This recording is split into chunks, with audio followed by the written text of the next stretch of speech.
नमस्कार, बहुत स्वागत है आज के खास कार्यक्रम में, खास पॉडकास्ट में। और आज बड़े ही खास मेहमान हैं और हम उम्मीद करेंगे कि ये पॉडकास्ट हमारा बेहद शानदार होगा। कुछ ऐसे सवाल जो ऐसे ही नेता ले सकते हैं, ऐसे ही विधायक ले सकते हैं, आज मौजूद है हमारे स्टूडियो में। बहुत स्वागत करते हैं विनोद चमोली जी का। धर्मपुर देहरादून की जो विधानसभा सीट है वहाँ से विधायक हैं और पहचान राज्य आंदोलनकारी के तौर पे मुझे लगता है कि ज़्यादा मुफीद होगी आपकी। बहुत स्वागत है आपका जी, धन्यवाद। सवाल यही है कि पहला आपसे कि आज हम एक राज्य आंदोलनकारी से बात करें या भारतीय जनता पार्टी की एक बड़े नेता से बात करें या एक विधायक से बात करें। अब देखिए, पहाड़ की अस्मिता से जुड़ा हुआ प्रश्न भी है क्योंकि आंदोलन का मसला है और मेरी पहचान एक राजनेता से ज़्यादा एक उत्तराखंडी की है। बिल्कुल, और इसीलिए मैंने सवाल पूछा। हाँ, उत्तराखंडी की है, पहाड़ की है, तो बेहतर होगा क्योंकि राज्य निर्माण की बात का सारा मामला है। उत्तराखंड में सरकारों का ये सब बातें हैं, तो शुरुआत राज्य निर्माण से ही होनी चाहिए, मेरा ऐसा मानना है। वो जो भूमिका है वो एक अलग प्रकार का काम है, अलग प्रकार की भूमिका रही है जो हमारे स्मृतियों में चलती रहेगी, जिसका प्रभाव हमारे जीवन पर है।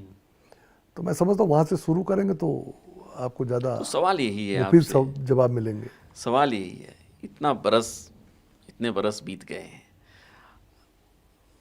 विनोद चमोली जिस उम्मीद के साथ वो बैनर, वो पोस्टर, वो दिल में आग लेकर निकले थे कि एक पृथक राज्य बनाएंगे, उस राह पर जब आप बढ़े थे, वो मंजिल मिल गई, मिलने की राह में है, मिल पाएगी, मुश्किलें हैं, अपना वो सपनों का राज्य आप लोग बना पाए? आज मैं सीधे राज्य आंदोलनकारी से ही पूछ रहा हूँ।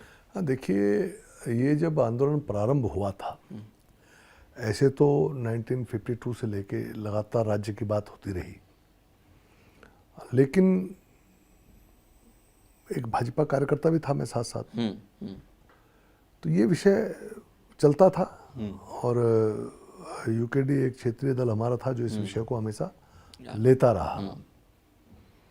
लेकिन 89 में एक ऐसी सिचुएशन आई कि जब बीजेपी ने इस इशू को टेकअप किया 89 के अंदर, 89 वो भी एक बड़े सर्वे और तमाम बहस और सेमिनार्स के बाद में ये तय हुआ कि भाई पहाड़ को अलग राज्य होना चाहिए, क्योंकि पहाड़ की संस्कृति अलग है, पहाड़ की सभ्यता अलग है, पहाड़ का इनहेरिटेंस है, वो बना रहे। और कुछ ये भी था कि बहुत बड़ा प्रदेश उत्तर प्रदेश होने के नाते पहाड़ कहीं ना कहीं अनदेखी, आइसोलेशन में था, अनदेखी होती थी। तो ये एक इशू रहा, तो जिसके कारण भारतीय जनता पार्टी एक राजनीतिक पार्टी और राष्ट्रीय पार्टी थी, तो भाजपा ने इस मुद्दे को उत्तरांचल प्रदेश के नाम से ये कहिए कि इस पर आगे बढ़ी और उत्तरांचल प्रदेश संघर्ष समिति बनी। मैं इसलिए कह रहा हूँ कि बीजेपी का कहाँ से इसमें एंट्री हुई, क्योंकि मैं हूँ तो पार्टी का कार्यकर्ता। तो उत्तरांचल प्रदेश संघर्ष समिति बनी अलग से, भाजपा से अलग, जो सिर्फ उत्तरांचल राज्य निर्माण के लिए संघर्ष करेंगे। और उसमें आज भी याद आता है मुझे कि 89 में ही हमने सबसे पहला जो कार्यक्रम था वो जिलाधिकारी कार्यालय पर तालाबंदी का कार्यक्रम था। अच्छा। और मैं उस समय इस जिले का 89 में उत्तरांचल प्रदेश संघर्ष समिति का अध्यक्ष बना था। अच्छा। और स्वर्गीय जिले का का, हाँ, छोटी उम्र थी लेकिन थोड़ा दिल में आग थी, पार्षद भी था। अच्छा। तो मुझे बनाया और स्वर्गीय देवेंद्र शास्त्री जी हमारे प्रदेश के पूरे अध्यक्ष थे, तो उनके नेतृत्व में वो कार्यक्रम हुआ था। तो डीएम कार्यालय पे जब हम लोग प्रदर्शन हुआ तो उसमें मेरे ऊपर लाठीचार्ज भी हुआ, मैं घायल भी हुआ। 89 की बात कर रहा हूँ मैं, ये तो आप बाद में आएंगे ना जो असली जहाँ से ये बहुत एग्रेसिव मूवमेंट हुआ, लेकिन 89 से वहाँ से मूवमेंट चला। हम लोगों ने दिल्ली में रामलीला मैदान में भी प्रदर्शन किए, होटल क्लब पे प्रदर्शन किए, तो लेकिन पार्टी के कार्यक्रम समय समय पर चलते रहे। लेकिन 94 के दौर में, 94 की शुरुआत में एक सिचुएशन आई कि कॉलेजेस में ओबीसी के आरक्षण को लेकर आंदोलन शुरू हुए, क्योंकि जब ओबीसी का आरक्षण निश्चित हो रहा था तो एक परेशानी ये लगी हमको कि अगर ओबीसी इतना हमारे यहाँ था नहीं, आरक्षण ज़्यादा हो रहा था, तो हमारे बच्चों की सीटें मारी जाती। तो उसको लेकर कॉलेजेस से वो एक मूवमेंट शुरू हुआ और उस मूवमेंट में मैं भी इन्वॉल्व हुआ थोड़ा, क्यों मैं युवा मोर्चे को उस समय काम देख रहा था। ये मंडल कमीशन के आसपास की बात हाँ, है। तो मैं उस समय पार्टी का काम देख रहा था, युवा मोर्चे का भी। तो उसके बाद वो आंदोलन जो आरक्षण को लेकर शुरू हुआ था वो उत्तराखंड राज्य के आंदोलन में परिवर्तित हो गया। कारण ये था कि लोगों ने जब देखा तो उन्होंने समझ में आया कि ये समस्याएं तब तक बनी रहेंगी जब तक हमारा अपना राज्य नहीं होगा, अपनी जरूरतें। यस। तो वो आंदोलन वहां से प्रारंभ हुआ, जो मुखर आंदोलन, ट्रिगर पॉइंट बोल सकते हैं। तो ये 94 का जो मूवमेंट शुरू हुआ ये वहां से प्रारंभ हुआ और उस मूवमेंट में फिर हम लोग लगे। पार्टी अपने हिसाब से लगी, पार्टी के कार्यक्रम चलते थे, लेकिन मैं इतर देन पार्टी, विनोद चमोली एक राज्य आंदोलनकारी के तौर पर, पार्टी जब तक एक्टिव होती कार्यक्रमों को लेकर, जो मुखर आंदोलन हुआ उससे पहले मैं उस मूवमेंट में कूद गया और पब्लिक के साथ निकल पड़ा। और वहां से मेरा इस मूवमेंट में जो रोल था, एग्रेसिव रोल था, वहां से सामने आ गया।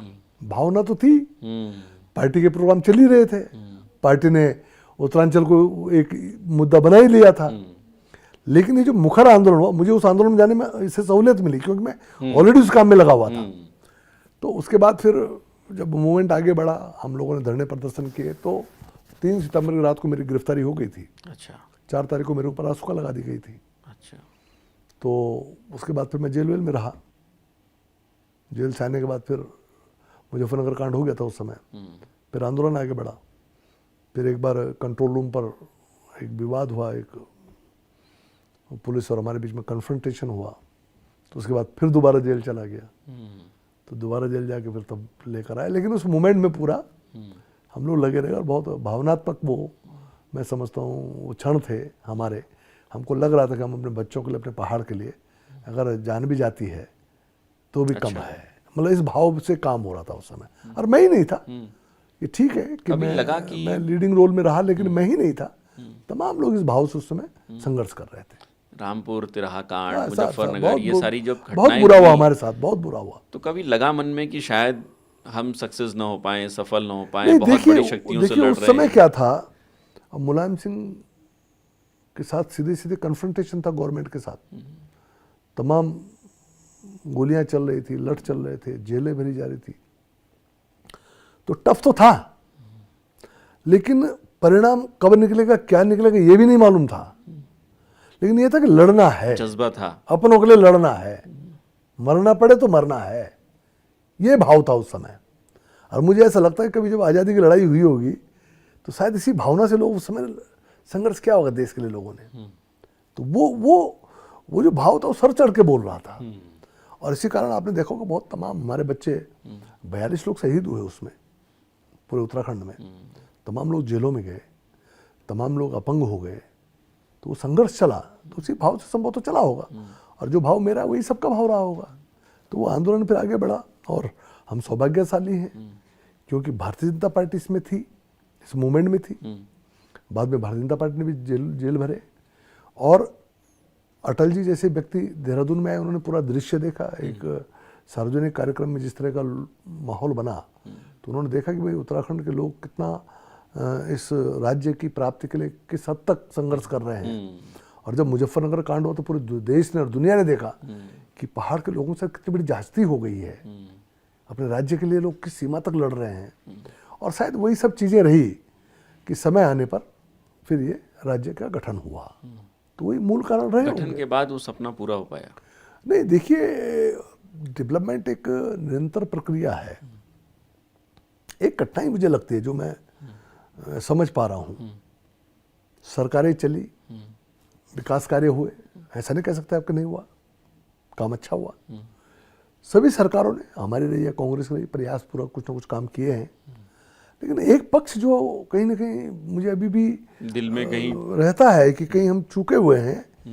जो एक कार्य संस्कृति हमारी होनी चाहिए थी, जो अपनत्व का भाव हमारे होना चाहिए था अपने लोगों के प्रति, एक करुणा का भाव, एक समानता का भाव, सहृदयता अपने लोगों के प्रति, उनके प्रति जो भावनाएं हमारी कैरी करनी चाहिए थी राजनीति के बाद। सब लोग राजनीति में व्यस्त हो गए, अपने अपने में व्यस्त हो गए। वो आम लोगों के प्रति वो भाव जो है हमारे लोगों में नहीं रहा, देखने को मुझे नहीं मिला। ये एक बड़ी समस्या रही और आज भी है।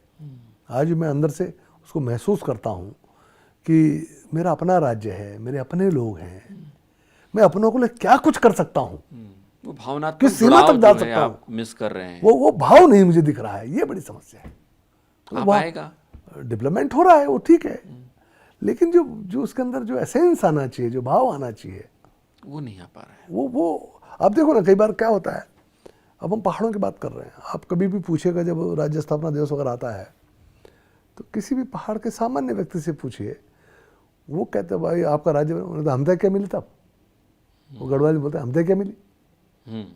ये वाक्य अब चुभता ये वाक्य हमारे दिल पर चोट करता है कि राज्य बन गया, हमने काफी कुछ किया, सरकारों ने काफी कुछ किया, उसके बाद उसको ये महसूस नहीं हो रहा है कि उसके लिए हो रहा है। तो इसका मतलब इमोशनल कनेक्ट नहीं है जो होना चाहिए, ताकि उसको महसूस हो कि मेरे लोग बैठे हुए हैं, मेरे लिए कर रहे हैं, हो भी रहा होगा उसके लिए, लेकिन अपना तो नहीं आ पा रहा है। तो ये जो भाव है, ये भाव शून्यता ठीक नहीं है। गैरसैंण की इस भाव को ला सकता है क्या? गैरसैंण की बात होती है। देखिए गैरसैंण का क्या है, गैरसैंण की थोड़ा हिस्ट्री में आपको जाना पड़ेगा, क्योंकि गैरसैंण राजनीतिक मुद्दा भी रहता है। गैरसैंण राजधानी होगा, ये आंदोलन से पहले, मतलब राज्य निर्माण से पहले, ये यूकेडी का मुद्दा था। ये कोई ना बीजेपी का था ना कांग्रेस का था, मैं स्पष्ट कह रहा हूँ। क्षेत्रीय दल, एक क्षेत्रीय दल था उस समय, यूकेडी भी था उस संघर्ष में, क्योंकि यूकेडी का वो मुद्दा रहा है। अब उनकी जितनी शक्ति थी उतना वो अपना काम कर रहे थे बेचारे। तो उन्होंने उस समय जिस माइंडसेट से गैरसैंण का नाम सामने आया, गढ़वाल और कुमाऊं के बीच का कोई स्थल, ताकि दोनों मैनेज हो जाए, समान दृष्टि से देखे दोनों का जाए। भाव ठीक रहे। ये ना रहे कि भाई गढ़वाल में हो गया तो कुमाऊं वाले कैसा, वहाँ हमें क्या मिला, कुमाऊं में हो गया तो गढ़वाल अलग कैसे, हमें अलग रह गए। क्योंकि दोनों में जो आज हम थोड़ा बहुत एकता देखते भी हैं, उस समय तक उतना नहीं था। उस समय तक कुमाऊं अलग चलता था, गढ़वाल अलग चलता था, अच्छा, दोनों अलग अलग कमिश्नरीज थी। अच्छा, हाँ, तो यूकेडी ने नहीं एक अच्छा भाव लेकर ये कहे कि भाई दोनों के बीच में कोई सेंटर प्लेस ऐसा देखा जाए जहाँ से दोनों जगह साधी जा सके और भावनात्मक रूप से भी सब लोग उससे जुड़ सकें। तो उन्होंने गैरसैंण में राजधानी की स्थापना कर दी। उस समय एक शुभारंभ किया कि भाई यहाँ कल राज्य बनेगा तो हम यहाँ राजधानी बनाएंगे। ये यूकेडी का इशू था, ये कोई किसी बड़े दल का इशू नहीं था। लेकिन उसके बाद क्या हुआ कि जब सरकारें आनी शुरू हो गई, सब हो गया, जब कांग्रेस आई, बीजेपी आई, तो एक्चुअल में यूकेडी के इस मुद्दे को कांग्रेस ने पकड़ा। ठीक है। कांग्रेस ने दो मुद्दे पकड़े उस समय, एक गैरसैंण का मुद्दा पकड़ा, एक उत्तरांचल से उत्तराखंड किया। जब राज्य बना था तो भारतीय जनता पार्टी ने उत्तरांचल का नाम दिया था इसको, क्योंकि उनका उत्तरांचल के नाम पर उनका मूवमेंट चलता था। तो बाद में जब तिवारी जी की सरकार आई तो उन्होंने उसको उत्तरांचल को उत्तराखंड कर दिया। लेकिन भाजपा ने विरोध नहीं किया, भाजपा ने उसको स्वीकारा कि भाई ठीक है, हमें तो राज्य चाहिए, राज्य का भेद चाहिए। तो हमने उस पर कहीं पर भी कोई एक लाइन किसी ने कभी नहीं बोली कि आपने ऐसा क्यों किया। भाजपा ने उसको बड़े मन से स्वीकारा और उत्तराखंड उससे चल पड़ा। तो एक तो वो निर्णय हुआ। दूसरा निर्णय गैरसैंण वाला था, इसको कांग्रेस ने कहीं न कहीं पकड़ा और वहाँ पर थोड़ा बहुत हलचल शुरू हुई। और मेरे ख्याल से पहली जो कैबिनेट हुई वहाँ, वो विजय बहुगुणा जी के टाइम पर हुई, पहली कैबिनेट, जो ITI में कराई गई। जी हाँ। और वहाँ से गैरसैंण का फिर भवन निर्माण हुआ, वो आपका हरीश रावत जी के टाइम पर, कुंजाल जी के टाइम पर उन्होंने वो आगे बढ़े। लेकिन गैरसैंण राजधानी है, ये अगर बड़ा निर्णय कोई ले पाए तो भाजपा ले पाई।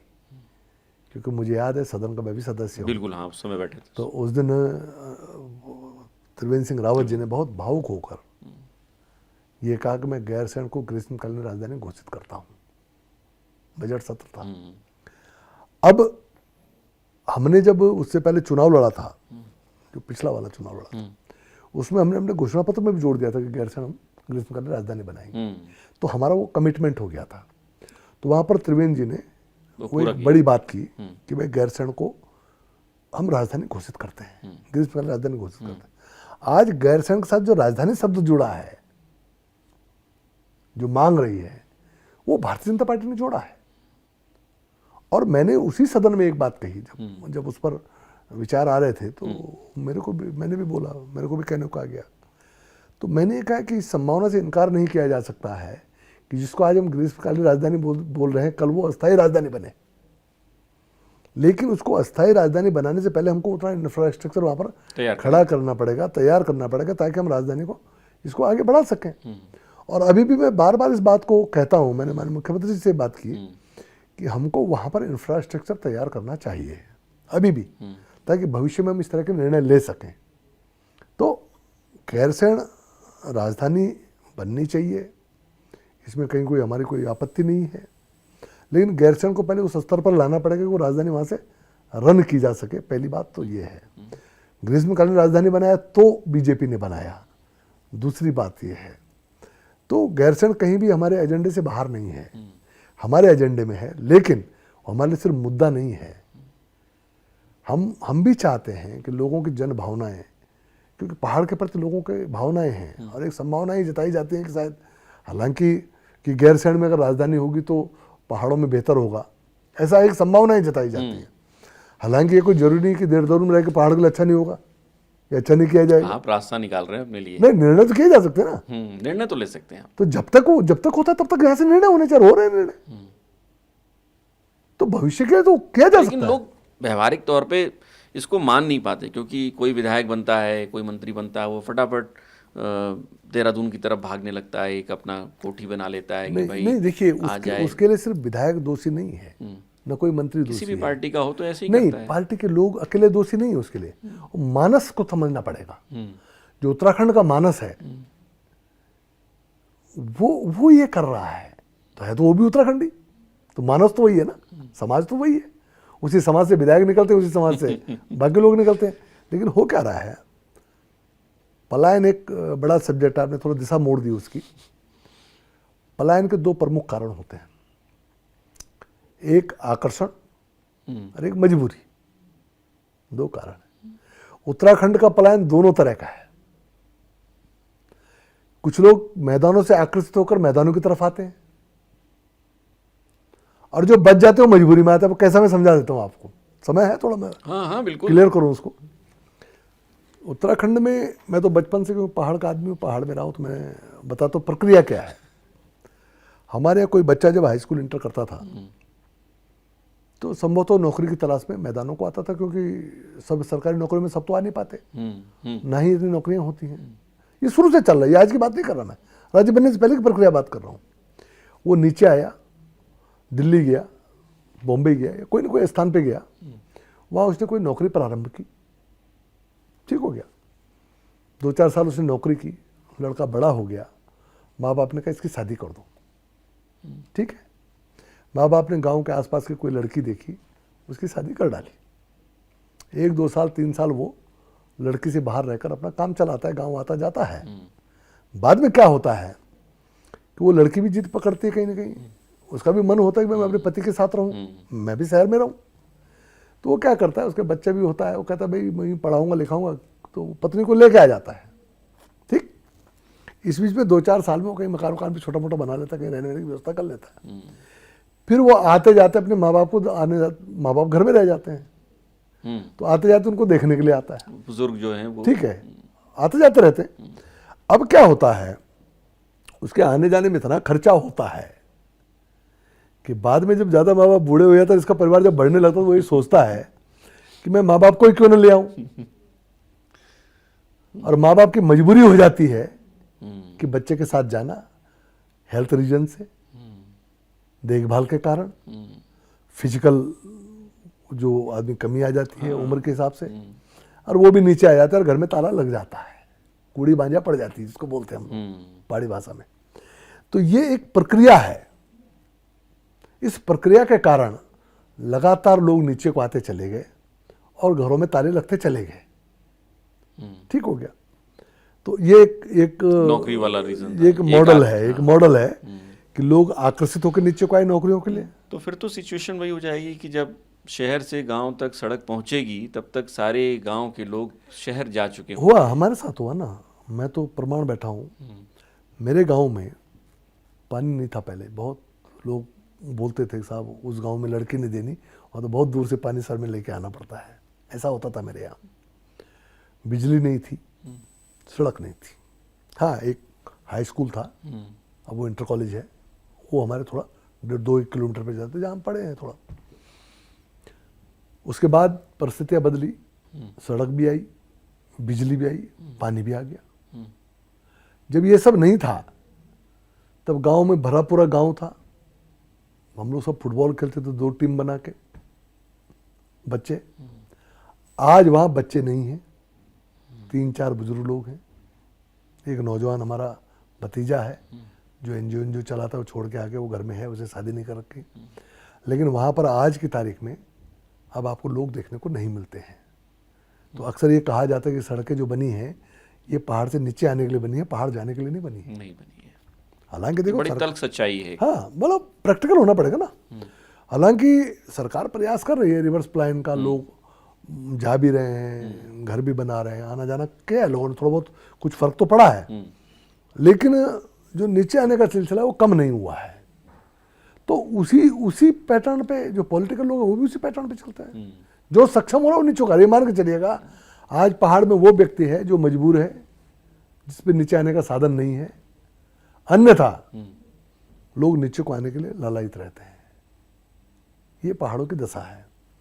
अब इसमें आप सिर्फ राजनीति को दोष नहीं दे सकते, उस माइंडसेट को भी आपको ठीक करना पड़ेगा जो वहाँ लोगों का है, कि हम वहीं कुछ करें। आज हालत ये हो रही कि आदमी कह रहा है साहब लड़का लड़की के लिए लड़की देख रहे हैं, लड़के वाले कंडीशन रख रहे हैं कि आपका देहरादून ऋषिकेश में घर है कि नहीं है। हालत है ये, मेरे सामने केस है, हमारे कार्यकर्ता है, उसको शादी करनी थी, लड़के वालों ने कंडीशन रख दी, अब वो देहरादून में मकान ले रहा है। तो ये कंडीशन है ना, ठीक है, ये माइंड सेट है। और ये डिमांड क्या पहाड़ के लोगों ने की? ये वहाँ पर एक कंडीशन कि लड़कियाँ जो है वहाँ रहने तो लड़की साहब शादी तब करेंगे जब देहरादून में संपत्ति हो आपकी, या ऋषिकेश में कोई मैदानी क्षेत्रों में। अब इसको कैसे निपटोगे? तो ये कुछ चीज़ें पॉलिटिकल है तो कुछ सोशल भी हैं। बदल पाएंगे हम लोग? तो सोशियो पॉलिटिकल प्रॉब्लम है ये, इसको सिर्फ पॉलिटिकल प्रॉब्लम नहीं कह सकते आप। लेकिन उसकी रेमेडीज ढूंढी जा सकते हैं, ऐसा नहीं कि नहीं है। अब कोई परिस्थितियां हैं तो हम उसका समाधान न ढूंढें, तो ऐसे भी हाथ बांध के नहीं बैठ सकते। आपका एक बयान बड़ा वायरल हुआ था गैरसैंण को लेके, ठंड को लेके, आपने बड़ी नाराजगी में वो बयान दे दिया था कि भाई नाराजगी मेरी कांग्रेस पे थी और कुछ पूछने वाले भी थी, क्योंकि मैं बताऊं ये सवाल तो पूछा ही जाएगा ना, कारण था उसका ना। नहीं, सवाल पूछने में प्रॉब्लम नहीं है, सवाल में प्रॉब्लम नहीं है। गैरसैंण राजधानी बने, मैं उस पक्ष को मानने वाला व्यक्ति हूँ, पार्टी का कार्यकर्ता होने के बावजूद बता रहा हूँ मैं। जिस दिन ग्रीष्मकाल राजधानी बनी हम सब लोग बहुत भावुक थे। हमारे आपका तो एक वीडियो भी आया था जब आप मुख्यमंत्री के साथ मंच साझा कर रहे थे, उसमें आप रोने लगे थे। हमारा भावना पक्ष है, लेकिन उसमें क्या था, जैसे दिलीप रावत जी ने एक बात कही, पुराना कहीं उनका वीडियो था शायद, कि साहब गैरसैंण में ठंड होती है, ये है वो है, वहाँ कंडीशन सही से नहीं है। ये प्रैक्टिकल बात थी, वो प्रैक्टिकल बात है, क्योंकि ऊंचाई होती तो ऑक्सीजन कमी होती है, सभी जगह होता है, वो कोई इशू नहीं है। गैरसैंण तब भी वहाँ चल ही रहा था, सब भी चल रहा है, वो बयान चल रहा था लगातार। तो कांग्रेस में सूर्यकांत धस्माना जी ने एक बात कही कि भाजपा वालों के लिए वहाँ रजाई भेजिए, ये करिए, सो करिए, ये सब तो वहाँ होता ही है। भाई गैरसैंण में रजाई भी होती है, हीटर भी होते हैं, सब होते हैं ना, आप लोगों ने देखा है। उन्होंने भाजपा पर व्यंग करते हुए ये बात कह दी। अब वो विषय खत्म हो गया। आपके एक पत्रकार ने मुझसे सवाल किया, मैं उसका जवाब दे चुका था सामान्य तौर पर, वो मेरे पीछे पड़ गया। मैं जवाब बताइए कि वहाँ आप जाएंगे तो रजाई होनी चाहिए। मैंने कहा एक बात बताओ, मैंने उससे थोड़ा सा, मैं भी कभी बार अग्रेसिव हो जाता हूँ, तो मैंने उससे यही कहा था कि अपने पिताजी को 60-70 साल की उम्र में, 80 साल की उम्र में बिना रजाई के, बिना वहाँ इंतजाम के क्या गैरसैंण भेज सकते हो? व्यवहारिक बात है ना। वो विरोधी ने गलत ढंग से पकड़ा होगा उसको, और आपके चैनल ने मुझे उसमें बदतमीज तक कहा बाद में। मुझे इस उम्र के आदमी को जिसने इतना जवान समाज में दे दिया, आज तक तो कोई बोल नहीं पाया, लेकिन आपके चैनल ने कहा बदतमीज विधायक, आपके एंकर ने कहा। भाई आप किसी से कोई भी सवाल कर सकते हैं, हम आपसे बात भी नहीं कर सकते क्या? कोई बंधुआ है क्या? क्या मीडिया हमको बोलने नहीं देगा क्या? आप इतने बड़े पब्लिक फिगर हैं। तो क्या हुआ? मैंने एक ही बात तो कही ना। मैं कहा आप ये बताइए, आप अपने पिताजी को बिना इन इंतजामों के भेज सकते हैं क्या? गैरसैंण? ये सिंपल सी बात है, ये it's a very simple thing. आप पहाड़ों पर जाते हैं तो क्या आप ठंड का इंतजाम किए बगैर चले जाते हैं क्या? प्रैक्टिकल बात है ये। लेकिन ये सारी चीजें इसमें ये थोड़ी ना कि हम गैरसैंण के विरोधी हैं। विषय आ रहा था कि कांग्रेस हमारा मजाक बना रही थी, तो मैंने उसका जवाब दिया कि भाई वहां पर इंतजाम तो होना ही चाहिए ना, उसमें क्या दिक्कत है, इंतजाम तो ही वहां।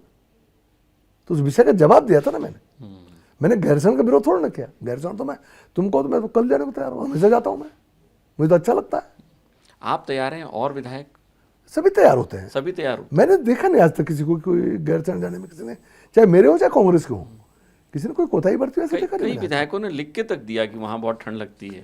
लिख के दिया है लोगों ने, वो भी हमारे सामने आया है। कई बार सत्रावसान जल्दी करना पड़ा है, बहुत सारे विधायक। इवन मैं तो कहना नहीं चाहूँगा, कहना पड़ेगा मुझे, स्वर्गीय इंदिरा हृदय जी, एक दिन हम लोग वहाँ बड़ा आंधी तूफान सा आ गया, हवा चलने लगी, उस समय तो पीछे का हिस्सा ढंग से बना भी था, हवा अंदर तक आ रही थी। बिल्कुल हाँ।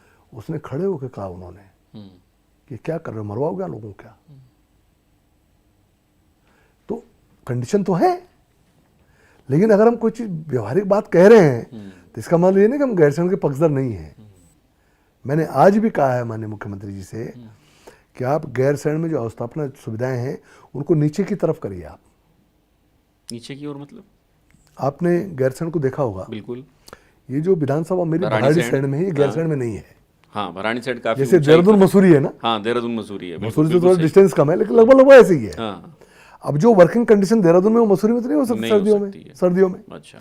तो मैंने सजेस्ट किया है कि जो घाटी है नीचे, जो एक्चुअल गैरसैंण है, हाँ एक्चुअल गैरसैंण जो है, आप यहाँ पर इंफ्रास्ट्रक्चर खड़ा करिए ताकि वहाँ वर्किंग कंडीशन हो सके, काम करने के लिए बेहतर कंडीशन हो सके। हाँ बहुत ठंड होगी नहीं तो दिक्कत क्या होगी, दिक्कत क्या होगी कि आप जो 4-6 महीने ठंड के होते हैं तो भराड़ीसैंण में तो बर्फ गिर जाता है, बिल्कुल, ठीक है ना। तो वहाँ पर कर्मचारी अधिकारी रहकर वहाँ से राजधानी रन कर सकेंगे, बड़ा मुश्किल हो जाएगा, बहुत मुश्किल हो जाएगा, व्यवहारिक नहीं है ना। अब मैं ये बातें कह रहा हूँ, इसको भी आप अन्यथा लें तो ये तो अजीब सी बात है ना, लेकिन व्यवहारिक विषय है ना ये। लेकिन एक विधायक जो व्यवहारिक बातें करते हैं, हम सवाल तो उन्हीं से पूछ सकते हैं। मैं कह रहा हूँ ना, अब मैंने ये कहा है कि गैरसैंण से हमको हटने की जरूरत नहीं है, गैरसैंण पर फोकस करना चाहिए, लेकिन जहाँ वर्किंग कंडीशन ठीक है नीचे बेल्ट पे, वहाँ पर आपको सचिवालय वगैरह सब व्यवस्थाएं जुटानी चाहिए, ताकि भाई जब वहाँ सचिवालय चलेगा, वहाँ से काम चलेगा, तो कर्मचारियों को रहना होगा ना वहाँ। बिल्कुल।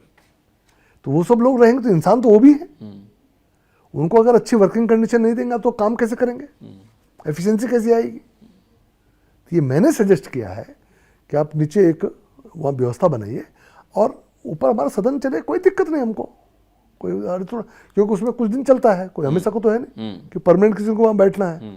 परमानेंट व्यवस्था नीचे होनी चाहिए क्योंकि वहाँ वर्किंग कंडीशन ठीक है। तो ये मेरा सजेशन भी है, आपके माध्यम से भी जाएगा, और मैंने ये सरकार को सजेशन भी दिया है। और मैंने उनसे कहा है कि सबसे पहले किसी न किसी एक एसीएस स्तर के आदमी को गैरसैंण की जिम्मेदारी सौंपी है राजधानी का इंफ्रास्ट्रक्चर खड़ा करने के लिए।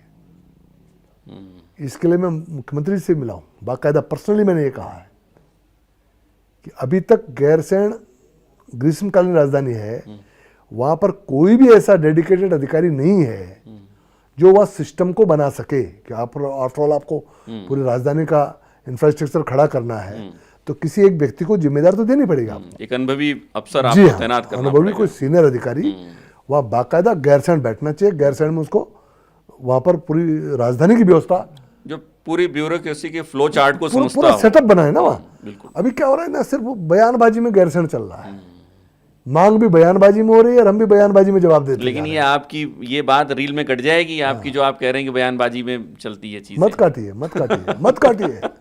आई एम ओपन टू से, मुझे कोई चिंता नहीं है, मेरी बात भगवान के पास सब सुनते हैं, पार्टी में भी सुनते हैं, बाहर भी सुनते हैं। तो मेरा ये कहना है कि ये सिर्फ राजनीतिक मुद्दा न बना के गैरसैंण को खड़ा किया जाए, जीवंत राजधानी होनी चाहिए। मैं कह रहा ग्रीष्मकालीन राजधानी भी तो जीवंत होनी चाहिए ना। ये तो नहीं हम 4 दिन के लिए यार वहाँ सत्र कर 2-4 करोड़ रुपए फूक के आ गए, ये तो कोई तरीका नहीं, ये नहीं होना चाहिए। वो 2-4 करोड़ तो किसी गरीब के भलाई पे लगेंगे जो हम आप फूक रहे हैं इस तरह से। उसको जीवंत बनाइए ना, उसको वाइब्रेंट हमारी कैपिटल होनी चाहिए ना, लोग जाएं, लगे मेरी कैपिटल है, आए जाए। क्या ग्रीष्मकालीन राजधानी नहीं होती क्या? बिल्कुल होती है। देहरादून को आज भी हम राजधानी नहीं बोलते हैं, अस्थायी है। अस्थायी है। वहां हम राजधानी बोल रहे हैं क्योंकि वो अस्थायी हो गई ग्रीष्मकालीन। स्थायी भी बन जाएगी। ये माइंडसेट समझना चाहिए कि आज की डेट में उत्तराखंड का अगर कोई राजधानी है तो वो गैरसैंण ही है, भले वो ग्रीष्मकालीन हो, क्योंकि देहरादून अस्थायी राजधानी है, देहरादून राजधानी नहीं है आज भी। ये बात उत्तराखंड के लोगों को समझ में आनी चाहिए। बड़ा मैसेज है आपका ये। बता रहा हूं मैं, आज मैं बोल रहा हूं ना, हम देहरादून से काम कर रहे हैं अस्थायी रूप से, यही तो बोलते हैं ना। अस्थायी राजधानी है। जिस दिन तक कोई सरकार ये ना कह दे कि हाँ सब ये अस्थायी राजधानी है, तब तक देहरादून राजधानी नहीं है। देहरादून काम चलाओ राजधानी है। राजधानी अगर आज की डेट में कोई है तो वो गैरसैंण है, क्योंकि ग्रीष्मकालीन राजधानी अस्थायी घोषित है वो। और मजे की बात है अस्थायी चल रही है, अस्थायी वो अस्थायी वाले भी नहीं चल रही है। तो वहां व्यवस्था ही जुटाओ ना भाई, काम शुरू करो ना, वहां क्या दिक्कत है। शायद मुझे लगता है कि जिस दिन गैरसैंण राजधानी के तौर पर फुली फंक्शनल हो जाएगी तो आप जैसे राज्य आंदोलनकारियों के दिल में एक जो है ठंडक ठीक, अच्छा है, पहुंचेगी। अच्छा है, और वहां से चीजें ऑपरेट हो, हम भी चाहते हैं। ठीक, मैंने कहा लेट अस स्टार्ट, कहीं से शुरू करें हम। जैसे कभी वहां कैबिनेट हुई बहुगुणा जी की, उन्होंने स्टार्ट दिया, हरीश रावत जी ने उसको थोड़ा आगे बढ़ाया और हमने उस पर राजधानी की मोहर लगा दी। तो कुछ हुआ ना। अब वहां से राजधानी चलना स्टार्ट होना चाहिए। अच्छा, कुछ और सवालों की ओर बढ़ते हैं। एक सवाल आप लोग को लेकर मुझे लगता है कि परेशान तो कर ही रहा होगा। एक अंकिता भंडारी हत्याकांड का जो मसला था भारतीय जनता पार्टी के लिए, ये अब तक मुझे जो मेरा अपना आकलन है कि सरकार ने काफ़ी कोशिश की, इसमें कोई दो राय नहीं है, लेकिन वो भरोसा अब तक नहीं दिला पाई कि वाकई में उसकी जो जनता की जो मांग थी उस पर वो पूरी तरीके से खरी उतरी है। इस पूरे केस को आप कैसे देखते हैं? देखिए, ऐसा है, जो पहले तो दुर्भाग्यपूर्ण हमारे लिए रहा कि ऐसी घटना हमारे यहाँ हुई, हमारी एक बच्ची का जीवन गया और पूरा पहाड़ उससे जुड़ा। पहाड़ नहीं, मैदान भी जुड़ा। मैं ये नहीं कह सकता सिर्फ पहाड़ जुड़ा। कोई ऐसा थोड़ा ना कोई मैदान को कोई व्यक्ति है वो दुखी ना हुआ हो, उसकी भावनाएं ना हो, वो दुखी ना हुआ हो। पूरे उत्तराखंड ने इस बात को लेकर बहुत दुखी रहा और आज भी दुखी है। सरकार जो कर सकती थी, सरकार ने SIT गठित की, आपको मालूम है सारा। उसके बाद 3 लोग पकड़े भी गए, आज उम्र कैद की सजा भी भुगत रहे हैं। अब जो टर्न है, जहां पर ये सारा इशू आके खड़ा हो रहा है, सरकार ने अपना काम पूरी ईमानदारी के साथ किया। जो लोग उस समय CBI की मांग कर रहे थे वो कोर्ट में भी गए, कोर्ट ने कहा नहीं साहब SIT ठीक काम कर रही है, सरकार ठीक लाइन पर काम कर, इसमें CBI की जरूरत नहीं है, ये कोर्ट ने डिनाई किया। हमने नहीं कहा, कोर्ट ने डिनाई किया। जब कोर्ट ने डिनाई कर दिया तो हमारा आगे बढ़ने का कोई औचित्य बनता नहीं था। लेकिन उसमें एक VIP करके एंगल एक आया और वो एक चैट से आया, ये बताया जाता है, मुझे तो नहीं मालूम है, जो रिपोर्ट पढ़ी उनको मालूम होगा। मेरी एक सीमा है, जितना मुझे अखबारों और बाकी लोगों के माध्यम से पता चलता, मैं उतना ही बात कर पाता हूँ। तो उसमें ये हुआ कि कोई चैट था जो उस लड़के ने किसी लड़के को किया था, उसमें उन्होंने कहा था कोई VIP आने वाला है, ऐसा करके बताया गया और उसके कारण वो VIP से मामला जुड़ा। अब मेरा ये मानना है कि वहाँ पर जब ये मामला चला था तो या तो जो लोग ये कह रहे थे कि भाई वहाँ पर कोई VIP का एंगल है, जब पुलिस ने पूछताछ की, ये जब FIR हुई और उसके बाद जब चीज़ें आगे बढ़ी, तो वो एंगल जो है, जो इस पक्ष के लोग थे कि साहब कोई VIP के एंगल पे इंक्वायरी होनी चाहिए, उनको मुखर होकर उस समय आना चाहिए था जांच एजेंसियों के सामने। जांच एजेंसी तो बनी हुई थी, मुखर होकर आना चाहिए था, वो नहीं हो पाया। बाद में वो एक पॉलिटिकल इशू भी बनता चला गया और कांग्रेस को तो एक अवसर ही है उनके लिए कि भाई ये मुद्दा है, उनके लिए एक अवसर है उनके लिए सरकार को घेरने का, तो उस पर आगे बढ़े। बाद में जब भी दोबारा फिर एक मसला ये उठा, वो एक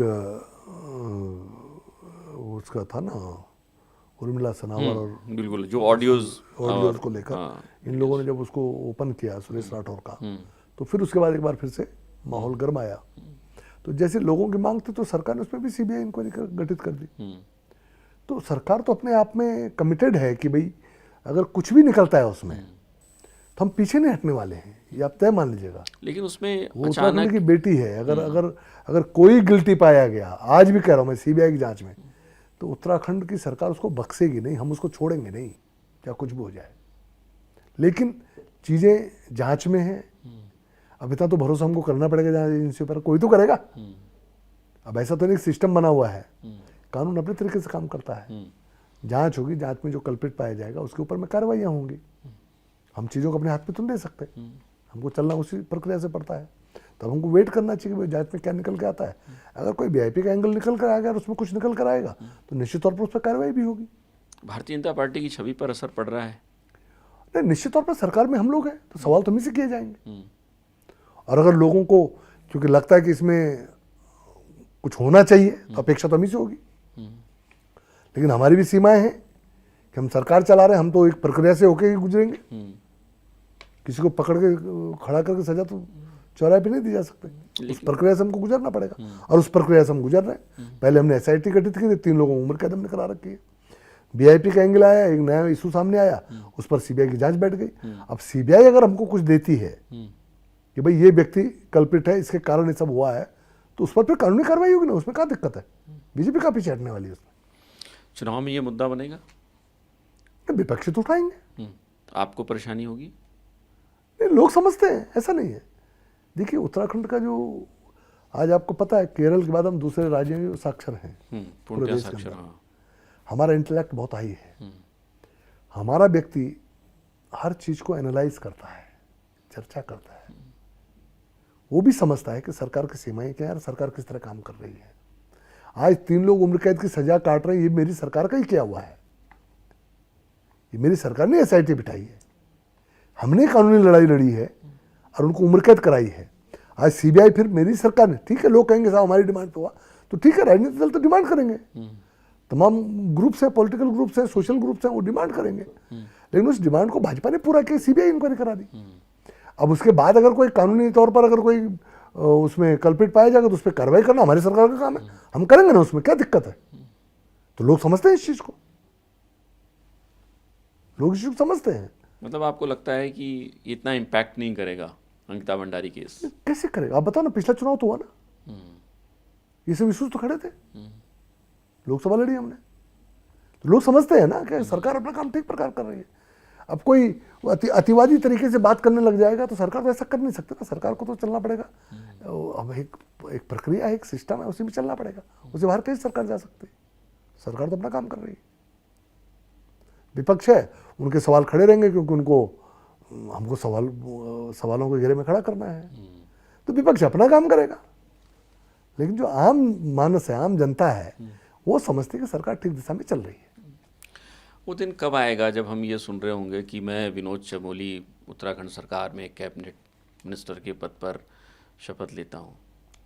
मंत्रिमंडल में शामिल मुझे नहीं मालूम है, वो मेरी पार्टी का काम है, सरकार का काम है। सीनियर लीडर है, सरकार का भी काम नहीं, पार्टी का काम है। पार्टी, आपने लंबी राजनीतिक पारी खेली है और उम्मीद तो पिछले बार भी थी, इस बार भी बनी थी। ऐसा क्या होता है? क्या पार्टी की अंदरूनी गुटबाजियां भी परेशान करती हैं विधायकों को भी? मैं समीकरणों में सूट नहीं करता हूँ। ऐसा कौन सा समीकरण है? हो सकता, अब क्या कह सकते हैं, पार्टी जब विचार करती होगी तो पता नहीं क्या सोच कर रखा होगा पार्टी ने मेरे लिए। अब हम ये कैसे कह देंगे पार्टी नहीं सोचती? भाई जहाँ पर भी चर्चा विचार होता होगा, पार्टी के सीनियर लीडरशिप बैठती होगी तो अपने सभी कार्यकर्ताओं के बारे में विचार करते हैं, हमारे बारे में विचार करती हो।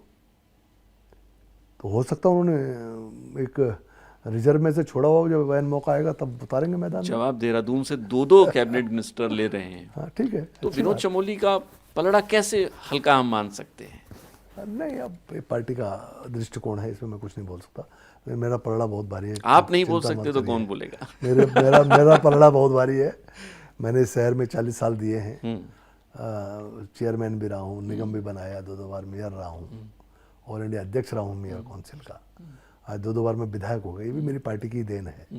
तो मेरा पलड़ा हल्का होता तो मेरी पार्टी मुझे बार बार ऐसे मौके नहीं देती। इस शहर से जुड़ा हुआ सवाल, इस शहर से जुड़ा हुआ, क्योंकि इस शहर को एडमिनिस्ट्रेटिव लेवल पर आप जितना समझते हैं, मुझे लगता है कि मौजूदा दौर में कोई नहीं समझ रहा है। ठीक बात। ये शहर वो शहर है जो शहर आप चाहते थे, जो सपनों का शहर देहरादून होना चाहिए था। एक खूबसूरत वादी, जो अब शायद मेरा अपना सोचना है कि 10-15 साल जब हम लोग पहले देखा करते थे और अब बतौर मेयर, नगर पालिका के चेयरमैन, अब आप 2-2 बार के विधायक, क्या सोचते हैं? आप थोड़ा सा इस शहर की पेचीदगियों को समझिए। कभी देहरादून डिजाइन हुआ था मात्र 65,000 पॉपुलेशन के लिए, ठीक है, आज़ादी के बाद। जब 60s में बात है, 65,000 को आबादी यहाँ के आके गई थी, इसके लिए हमको व्यवस्थाएं जुटानी है।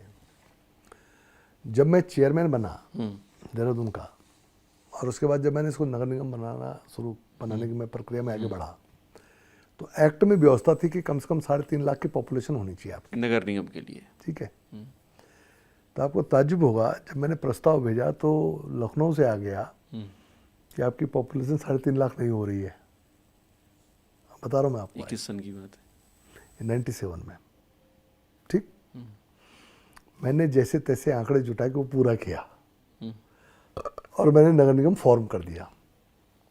मैं इस विषय पर आ रहा हूँ कि 97 में हम 3.5 लाख की पॉपुलेशन नहीं थे, पूरी नहीं कर पा रहे थे। ये आज भी नगर निगम में दस्तावेज हैं। उसके बाद आज जब मैं देखता हूँ, उसके बाद मैं 2 बार मेयर भी रहा, फिर उसका मैंने अगले बार फिर विस्तार भी किया।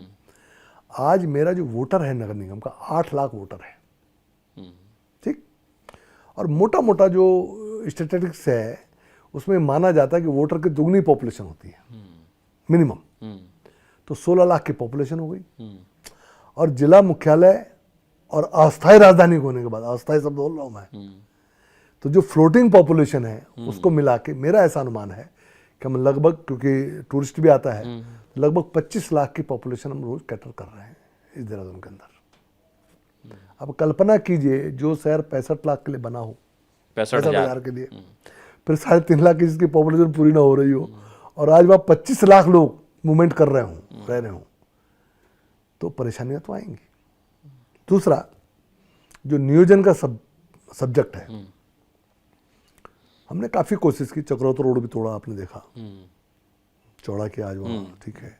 आड़त बाजार भी मैं शिफ्ट कर रहा हूँ, वो भी मुझे लगा मेरे चुनाव से पहले पहले आड़त बाजार शिफ्ट हो जाएगा। तो वो भी 2 सड़कें जो बोटल नेक थे शहर के, वो दोनों, मुझे मेरा सौभाग्य है कि मेरे हाथों से दोनों काम हो रहे हैं। वो हो गया, ये हो रहा है। कई चौराहे हमने चौड़े भी किए, बहुत सारा कुछ किया। लेकिन ये शहर ओवर क्राउडेड हो गया, और साथ में जो कॉलोनाइजेशन है, ये बड़ा हैफजर्ड वे में हुआ है, ये प्लान्ड नहीं हुआ है। इसकी जिम्मेदारी तो थी आप इसमें सबसे बड़ी भूमिका थी एमडीडीए की, कॉलोनाइजेशन की। हमारी जो जिम्मेदारी थी हमने निभाई उसको। हमने आज सड़कों पे जो आप डिवाइडर्स देख रहे हैं, ये मेरे कार्यकाल का काम है। 11 चौराहे मैंने चौड़े किए, वो मेरे कार्यकाल में काम हुआ। बहुत सारा काम, ये बाईपास बना, ये सब चीज़ें हमारे टाइम की है। जो नेहरू कॉलोनी वगैरह में नहर के ऊपर आप रोडे वोडे देखते हैं, सारा प्लानिंग हमारे टाइम का प्लानिंग है। जो फ्लाईओवर्स हैं उस टाइम की प्लानिंग है ये। अब सारा श्रेय मैं नहीं ले सकता, इसमें बहुत सारे लोग हैं जिन्होंने इसमें काम किया होगा। लेकिन अभी जो हुआ है, मेरे सबसे बड़ी आपत्ति रहती है कि मसूरी देरा विकास प्राधिकरण के पास शहर के नियोजन का काम है, और जो कॉलोनाइजेशन हुआ है, जिस तरह से अनियंत्रित तरीके से हुआ है, ये सबसे बड़ा कारण है। और इसमें एक बात और ऐड करना चाहूँगा हमें याद है, हमने 93 में एक बोर्ड में एक प्रस्ताव पास किया था, नगर पालिका सभासद था मैं उस समय। हमने कहा था कि दिलाराम बाजार से ऊपर कॉमर्शियल एक्टिविटीज बैन कर देनी चाहिए। अच्छा, मतलब दिलाराम से इधर की ओर वहां तक बन गए थे होटल, तो बन गए ऊपर थे। नहीं जा सकते आप। ऊपर हमने कहा था कि मसूरी वाली जो बेल्ट है, इसको हम कोई कम से commercial कम activity नहीं। इसको हम कॉमर्शियल एक्टिविटी से मुक्त रखें, और जो हाई राइज बिल्डिंग वगैरह है इनसे मुक्त रखें, जो भी चर्चा होती है लोगों की, ताकि इन्वायरमेंट वहाँ ताकि का इन्वायरमेंट बना रहे, जंगल बने रहे। हम्म, तो देहरादून का जो खूबसूरती है, जो देहरादून का जो वेदर है, ये सब बना रहे। तो उसके लिए मैंने उस समय हम लोगों ने प्रस्ताव पास किया था। लेकिन वो कहीं लेकिन वो समय के साथ आप देख रहे हैं मसूरी तक सब हाई राइज बिल्डिंग बनती चली जा रही है। मैंने मेयर रहते हुए, आपको ध्यान में होगा, एक बार होल्डिंग एक बहुत बड़ा अभियान चलाया, और उत्तराखंड एकमात्र प्रदेश है जिसमें छतों में होल्डिंग बैन है। मैंने इसलिए कहा था कि भाई देहरादून की ब्यूटी ये है कि आप छत में खड़े होकर मसूरी देख सकते हैं, मसूरी की बर्फ देख सकते हैं। तो स्काई लाइन ब्लॉक नहीं होनी चाहिए देहरादून की।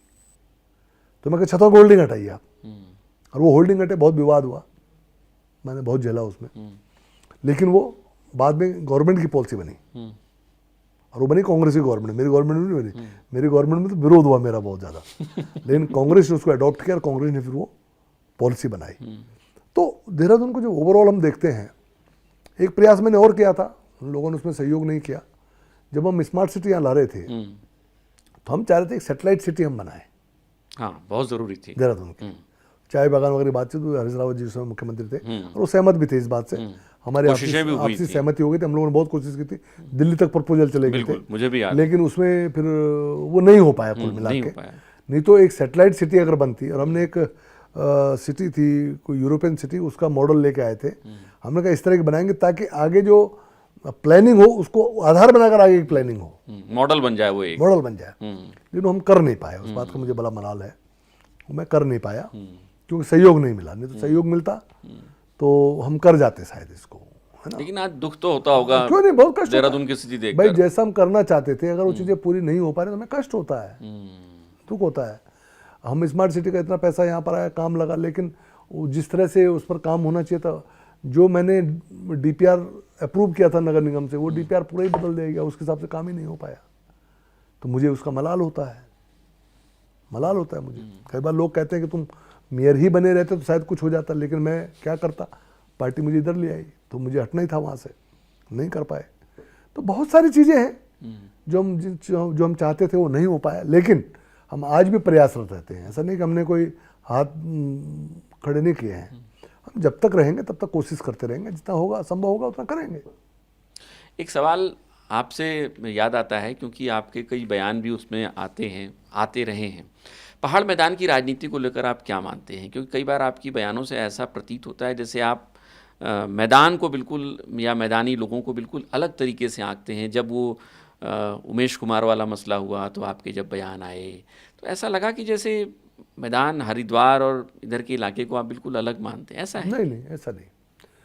हम क्यों अलग मानेंगे? मेरी सरकार ने हरिद्वार को उत्तराखंड में जोड़ा है, और हरिद्वार तो उत्तराखंड का गेटवे ऑफ उत्तराखंड है, हर की पौड़ी है, ये हरि का द्वार है। ये मेरे हरि बैठे हैं बद्रीनाथ में, द्वार हरिद्वार में है, तो मैं अलग क्यों मानूंगा? लेकिन जिस तरह पहाड़ के लिए ये उत्तराखंड बना था, भाई उसके मूल में तो पहाड़ की भावना ही थी ना। इसमें कोई संदेह है किसी को क्या? आप बताओ ना, संदेह तो नहीं होना चाहिए ना इसमें। नहीं। किसी मैदानी को भी संदेह नहीं होना चाहिए, वो भी हमारा आदमी है। तो अगर पहाड़ों में डेवलपमेंट प्रोसेस स्लो होगा, या वहाँ के लोगों की वो जो मैंने कहा वो जो भावनाएं हैं जिससे मैं अपने आप को जोड़ के देखता हूँ, तो वहाँ के बारे में बात करने में किसी को क्या आपत्ति होनी चाहिए? मैंने कभी डायरेक्ट नहीं कहा, जिन्होंने उस पर आपत्ति उठाई उनके लिए कहा क्या आपत्ति होनी चाहिए थी। सदन में जो ये विषय जब चला तो सदन में मैं पहाड़ के ऊपर बोल रहा था, और जिस तरह डेमोग्राफी चेंज हो रही है, पहाड़ों की जो स्थितियां हैं आज की डेट में, बात मैदानी की नहीं है, कुछ और भी फैक्टर्स हैं जो पहाड़ों में हो रहे हैं, जिसके कारण हमको बहुत सारे लव जिहाद और ये सब मामले झेलने पड़ते हैं। तो वो भी एक एंगल है। तो जब हम वहाँ पर एक बात कह रहे थे तो वहाँ पर मुझे इंटरवीन किया, हमारे दो छोटे भाई हैं विधायक, उन्होंने, और वो मुझे बोलने नहीं दे रहे थे। उनका सब्जेक्ट खैर उनका भी ठीक था, क्योंकि मैं एनडी तिवारी जी को अस्थाई मुख्यमंत्री पहले वही बने थे, तो मैं वहाँ से विषय को पकड़ के चल रहा था कि भाई उस समय से चीज़ें डिरेल हुई हैं, और डिरेल हुई तो यहाँ तक आ गई। तो उनको ये लगा कि एनडी तिवारी के खिलाफ क्यों ये बोल रहे हैं, क्योंकि वो कांग्रेस के लोग थे, वो उस एंगल पर बात कर रहे थे। तो उस एंगल पर बात करते करते हमारा वाद विवाद बढ़ गया। वाद विवाद बढ़ा तो उन्होंने कहा आप ऐसे क्यों बोल रहे हैं, ऐसे क्यों बोल रहे हैं। तो मैंने कहा भाई हम उत्तराखंड की बात कर रहे हैं। तो उन्होंने कहा हम उत्तराखंड नहीं है क्या। तो आवेश में मुझे नहीं बोलना चाहिए था, बाद में विधानसभा मैंने उसको करेक्ट भी किया है। आवेश में मैंने ये कह दिया भाई क्योंकि तुम उत्तराखंड की बात का विरोध करते हो इसलिए तुम उत्तराखंड नहीं हो।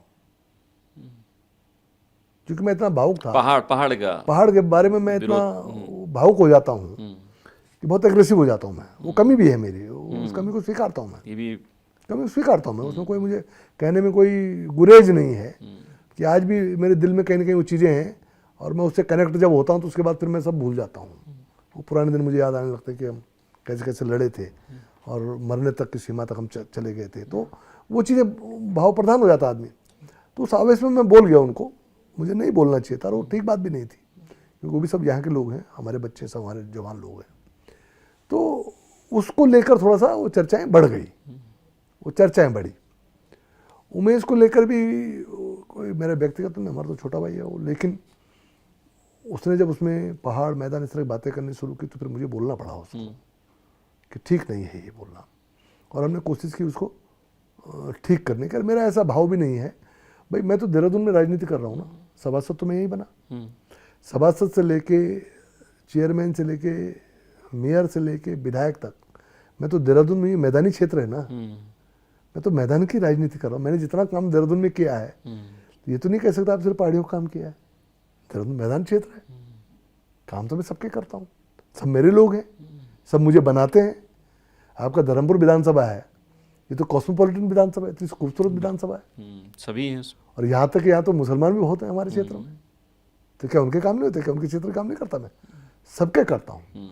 लेकिन जब मैं भाव प्रधान होता हूँ और पहाड़ की बात करता हूँ तो मैं ये चाहता हूँ कोई मुझे रोके नहीं, कोई मुझे टोके नहीं, क्योंकि मेरा मूल है वो, मैं उसके प्रति भावुक हूँ।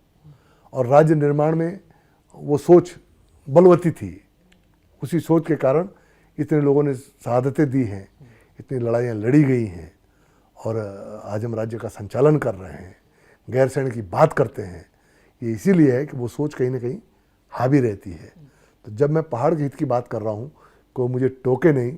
पहाड़ के हित की बात करने का मतलब ये नहीं कि मैदानों को मैं अहित चाहता हूँ। मैदानों को मैंने मैनेज किया है, देहरादून को मैंने मैनेज किया इतने साल तक, मैंने देहरादून को खड़ा किया है इतने साल तक, तो उसको उस ढंग से नहीं देखा जाना चाहिए। धामी जी के कामकाज को कैसे आंकते हैं आप, और ख़ास तौर पे जब वो बिल्कुल हार्ड हिंदुत्व वाले अवतार में आ जाते हैं, लैंड जिहाद, थूक जिहाद वाले? वो हमारी मजबूरी भी है। हमारे सामने सिचुएशन ऐसी आ जाती है, आप कल्पना करो कि उत्तराखंड सरकार की 12,000 एकड़ लैंड हमने मुक्त कराई। किनसे कराई? मजार वालों से, कि जो लोग जगह जगह मजार बनाए कब्जा कर लेते थे। तो क्या हम पहाड़ की ज़मीन को, ये उत्तराखंड की ज़मीन को ऐसे जाने देंगे क्या? अब उसको आप हिंदू मुसलमानों जोड़ ले, ठीक है आपका सब्जेक्ट है, लेकिन हमने तो एक अतिक्रमण के विरुद्ध, विपक्ष तो यही कहता है कि विपक्ष बोलेगा, विपक्ष बोलेगा क्यों? कि आपने बड़ा सुटेबल इजी रास्ता निकाल लिया। उनको अल्पसंख्यकों का वोट चाहिए, वो उनको, भाई विपक्ष का तुष्टिकरण, मेन तो कांग्रेस है, कांग्रेस तुष्टिकरण की राजनीति करती है। वो आज भी उसी राजनीति में फंसे हुए हैं, वो फंसे हुए हैं, एक्चुअली फंस गए वो उस तुष्टिकरण के ट्रैप में फंस चुके हैं, उसके कारण ही वो परब नहीं पा रहे हैं। और अब आप उन्हें निकलने भी नहीं देंगे। हम क्यों निकलने देंगे हम उनको? भाई आप एक बात बताइए, हम उत्तराखंड की पहाड़ की पूरी जमीन को अगर अतिक्रमण मुक्त कराना चाहते, कांग्रेस को क्या तकलीफ होनी चाहिए? ये आपकी पार्टी की लाइन थी या फिर धामी जी ने खुद ही चुन ली ये लाइन, हार्ड हिंदुत्व वाली? ना, हार्ड हिंदुत्व वाली तो हमारी पार्टी की लाइन, भाई प्रो हिंदू तो हम ही है, इसमें कोई दो रात, हमें कहने में कोई गुरेज तो है नहीं। जो हिंदू हित की बात करेगा वही देश में राज करेगा, ये तो मेरा नारा था, ये तो मैंने नारा लगाया। जहां हुए बलिदान मुखर्जी वो कश्मीर हमारा है, और जो कश्मीर हमारा है वो सारे का सारा है, अबे आगे पे भी हमारी नजर है। ये तो मेरे नारे हैं भाई, जहां से हम चले हैं, इसको छोड़ के हम कहां जाएंगे? लेकिन हमने साथ साथ ये भी कहा कि जो हम सरकारें चला रहे हैं बहुत ईमानदारी के साथ चला रहे हैं, सबका साथ, सबका विकास, सबका विश्वास, सबका प्रयास। अब सबका साथ तो हम दे ही रहे हैं, सबका विकास भी हो ही रहा है, लेकिन सबका विश्वास जो हमको अर्जित करना है वो अल्पसंख्यकों का विकास, विश्वास हम पर आ नहीं रहा है। लाभ सब ले रहे हैं सरकार का, सरकार तो बिल्कुल निर्लिप्त भाव से काम कर रही है। इसलिए मैं सवाल थोड़ा सा एक एंगल इसमें और जोड़ता हूँ। एक घटना होती है विकास नगर में, बुगावाला में, वहाँ पर आरोपी जो होता है उसका घर बुलडोजर से गिरा दिया जाता है आनंद फानंद में। एक घटना होती है केतन हत्याकांड होता है टिहरी में, कार्रवाई ऐसी नहीं होती है जिस हिसाब से बुगावाला में हुई थी। ये कार्रवाइयों में फ़र्क कभी कभी क्या होता है कि जन आक्रोश के कभी एक बड़ा प्रभाव होता है, जन आक्रोश का एक बड़ा प्रभाव होता है। जैसे अंकिता भंडारी हत्याकांड की आप बात कर रहे हैं, बीजेपी के एंगल से आप देखेंगे भाई तीनों अपराधी थे, तीनों आज उम्र कैद में चले गए, लेकिन पब्लिक ने डिमांड की साहब सीबीआई मांग जांच होनी, तो हमने सीबीआई जांच भी बिठा दी। तो जन आक्रोश जहाँ खड़ा होता है उस आक्रोश को कम करने के लिए, ताकि वो बढ़े नहीं, या ऐसा न हुआ हिंदू मुस्लिम को राइट्स की स्थिति आ जाए ऐसी परिस्थितियाँ बन जाए तो उसके लिए भी कार्रवाइयाँ करनी पड़ती हैं। कई बार ये स्थितियाँ बनती हैं, उसको भी समझ लेना चाहिए कि कुछ कार्रवाइयाँ इसलिए भी होती हैं कि चीज़ें आगे न बढ़ें, वो बड़ा स्वरूप न ले लें और कोई ऐसी स्थितियाँ न बन जाए जो लॉ एंड ऑर्डर प्रॉब्लम खड़ी हो जाए और कहीं जाति या धर्म के आधार पर संघर्ष प्रारंभ हो। लेकिन घर उसको किसी रोकना का पड़ता गिराना, है, उसको रोकना पड़ता है। आरोपी होने पर घर गिराना, इसे जस्टिफाई हम कैसे कर सकते हैं? नहीं, देखिए, घर जो गिराया होगा निश्चित तौर पर कब्जे का होगा या कोई और वजह होगी। अब मुझे तो उसके बारे में ज़्यादा जानकारी नहीं है। जिन लोगों ने वो ऑपरेशन किया होगा उनको पता होगा किस आधार पर उन्होंने वो सब कार्रवाइयाँ की हैं, मुझे उतनी जानकारी नहीं है। लेकिन जनरल चीज़ ये है कि जन आक्रोश को शांत करने के लिए कई बार कुछ कार्रवाइयाँ करनी पड़ती हैं और वो मामला वहाँ थम गया, रुक गया, वो एक बड़ा माहौल बनने से बच गया, ये अच्छा हुआ।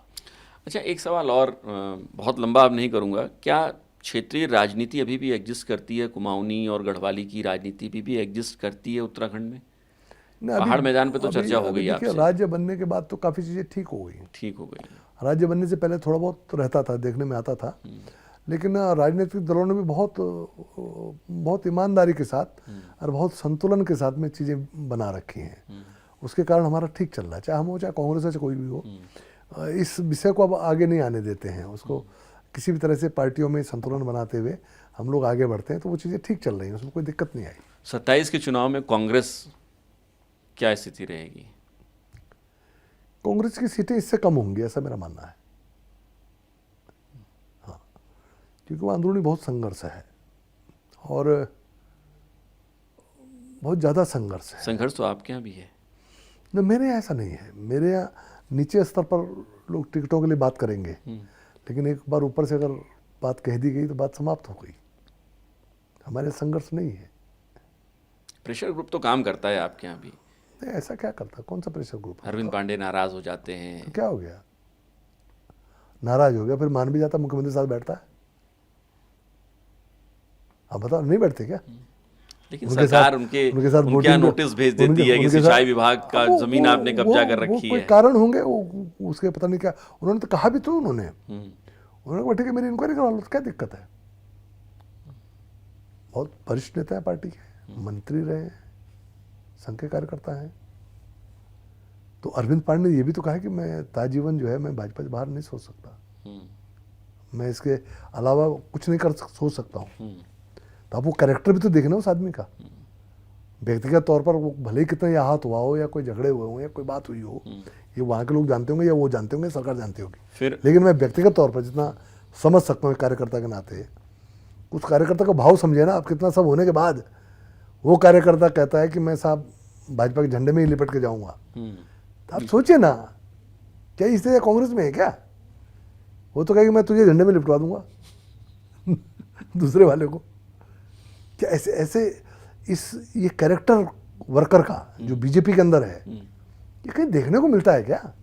सुनील उनियाल गामा अपने ही पार्टी के विधायक के खिलाफ जाके कहते हैं कि यहाँ काम ठीक नहीं हुआ। वो टिकट मांग रहा, उस पर अध्यक्ष जी का बयान आ गया। उसके बावजूद तो वो माने नहीं। उसने अपने को करेक्ट कर दिया। उसके बाद तो ऐसा कुछ नहीं कहा उन्होंने।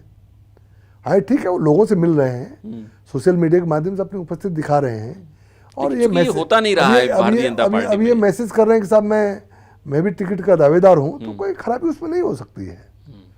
टिकट मांगना कोई अपराध नहीं है, बशर्ते आप अनुशासन की सीमाओं का पालन करें, उसके अंदर रहते हुए मांगे, तो ये अच्छी बात है। भाई हमारे पास इतनी लीडरशिप है, वो टिकट मांग रहे थे, क्या दिक्कत है? कुछ वन लाइनर सवाल अब अंत कर रहे हैं। अगर आज आप उत्तराखंड के मुख्यमंत्री बन जाएं तो पहला फैसला क्या करना चाहेंगे आप? जब बनूंगा तो बता दूंगा। फिर भी कुछ सोचा? आप देख लेंगे, बहुत कुछ सोचा हुआ है। चलिए, अगर आपको लगता है क्या आज भी ईमानदार राजनीति संभव है? बिल्कुल है, मैं उस राह पे चल रहा हूँ, मैं उस राह पे चलता हूँ। आप अपनी आवश्यकताएं कम कर दीजिए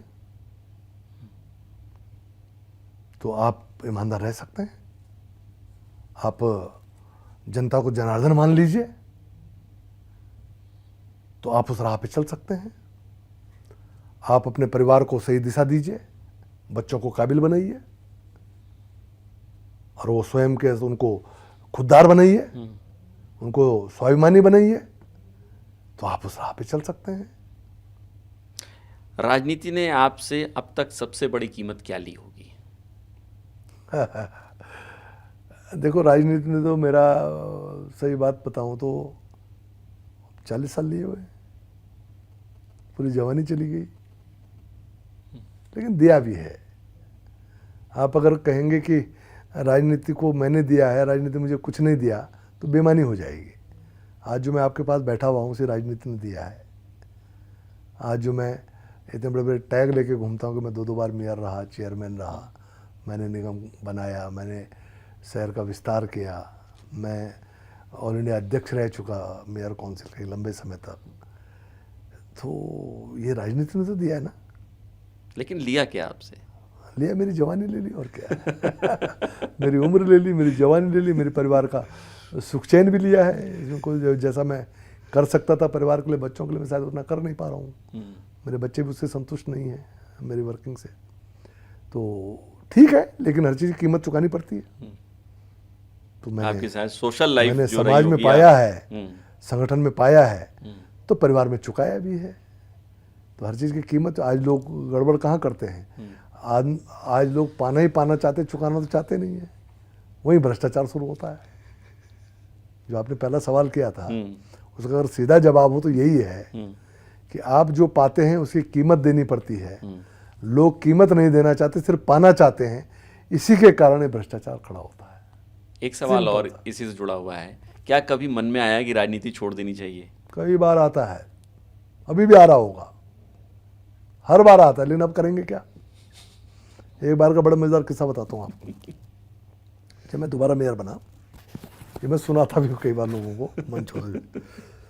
तो असल में मैं थोड़ा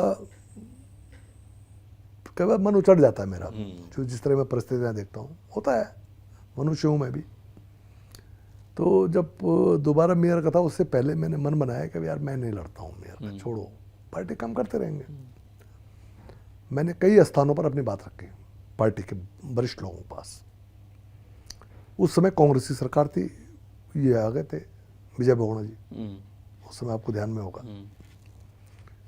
तो कई लोगों ने मुझे राय दी कि नहीं, अभी आपको छोड़ना नहीं है, क्योंकि एडवर्स कंडीशन में चुनाव होना है और आप ही यहाँ पर सीट निकाल पाओगे मेयर के दोबारा। क्योंकि एडवर्स कंडीशन इसलिए थी कि कांग्रेस की रिजीम थी और लोकल बॉडीज के चुनावों को सरकार बहुत प्रभावित करती है।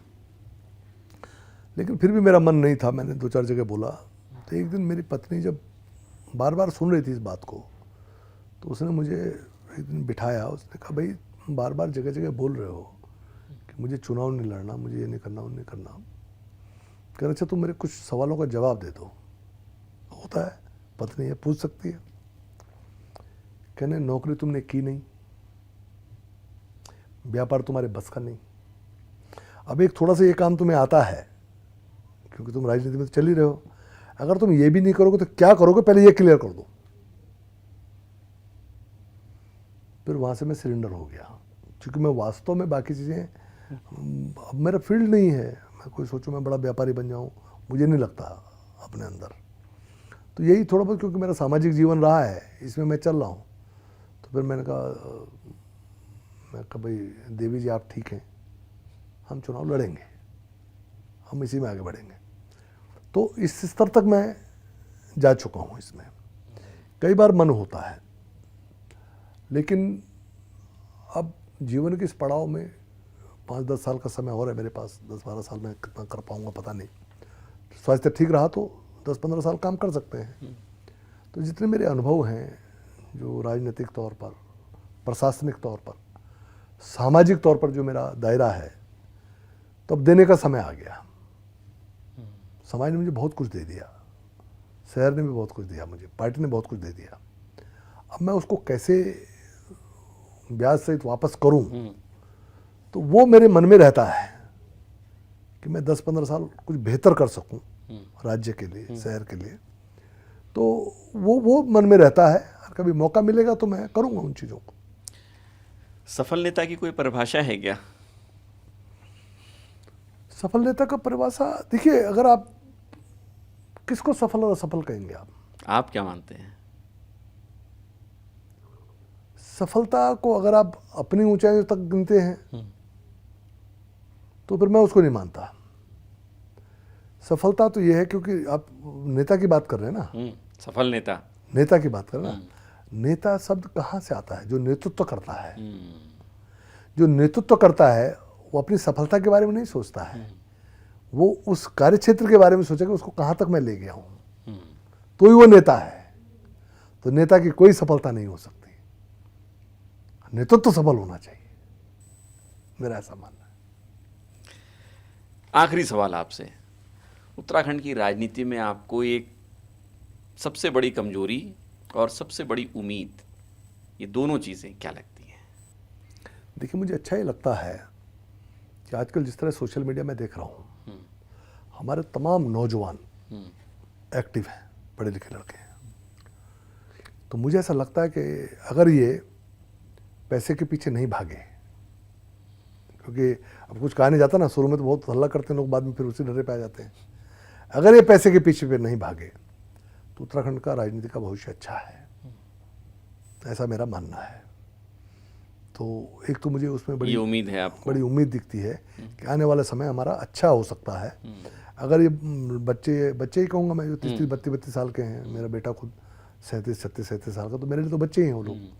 अगर ये जिस तरह से बोल रहे हैं, भाषणों में बोल रहे हैं, जिस तरह सोशल मीडिया पे दिख रहे हैं, अगर ये वास्तव में अंदर से ऐसे हैं और इसको मेंटेन रख गए, क्योंकि कई बार क्या होता है कि आप तब तक ईमानदार होते हैं जब तक आपको अवसर नहीं मिलते। अगर अवसर मिलते तो फिर आप भी बेईमान साबित हो जाते हैं। अवसर मिलने के बाद अगर आप ईमानदार हैं तो आपकी ईमानदारी है। तो अभी उनको तो अवसर नहीं है, तब तो वो ईमानदार हैं, ईमानदारी की बातें करते हैं, बड़ी बड़ी बातें करते हैं, लेकिन कभी जब भविष्य में उनको अवसर मिलेंगे तो क्या तब वो ऐसे रह पाएंगे? ये एक बड़ा सवाल है। तो अगर वो ऐसे रह पाए तो उत्तराखंड का भविष्य बहुत अच्छा है, मेरा ये मानना है। और जो कमी मुझे दिखती है, कमी मुझे यही दिखती है कि राजनीति को कहीं ना कहीं सोसाइटी में 1-2% ऐसे, 1-1.5% ऐसे हैं जो बहुत सेल्फ सेंटर्ड लोग होते हैं, जो करप्शन को जन्म देते हैं और राजनीति को भी उसमें भांट देते हैं। समझ रहे ना? राजनीतिज्ञों को भी करप्शन का मौका दे देते हैं और वो कमजोर पड़ जाते हैं, वो उस लपेटे में आ जाते हैं। तो ये जो 1-1.5% लोग जो उत्तराखंड के अंदर इस तरह का माहौल बनाते हैं, पूरे देश में ही है, वो चिंता का विषय है। उन लोगों से राजनीति कैसे बची रहे? आप कभी गौर करना, अब किसी की सरकार आ जाए, कुछ प्रमुख चेहरे आपको ऐसे मिलेंगे जो हर सरकार में वहां घूमते हुए मिलेंगे, नेताओं के आगे पीछे परमानेंट घूमते हुए मिलेंगे। इन्हीं जैसे लोगों से कैसे बचा जाए, उसकी लपेटे में राजनीति ना आए, इसका प्रयास होना चाहिए, वो बड़ी चिंता का विषय है। चलिए, मुझे लगता है कि शायद इतनी बेबाकी और इतनी ईमानदारी के साथ शायद ही कोई इतना बड़ा विधायक, इतना बड़ा नेता बोल पा रहा होगा कि जिस कमजोरी का जिक्र आपने किया है और ईमानदारी से मान रहे हैं कि वो एग्जिस्ट भी कर रही है उत्तराखंड में, और इससे हमें निजात पानी होगी। बहुत शुक्रिया हमारे साथ बैठने के लिए, इतनी बातचीत के लिए, और मुझे उम्मीद है कि एक बार और हम लोग बैठेंगे ज़रूर, क्योंकि बातचीत करना आपके साथ बड़ा सुखद रहा और कई मसले जिन पर आपकी जो दृष्टि है वो वाकई में सुनने लायक है। धन्यवाद। उम्मीद करता हूँ दर्शकों को भी ये एपिसोड हमारा पसंद आया होगा।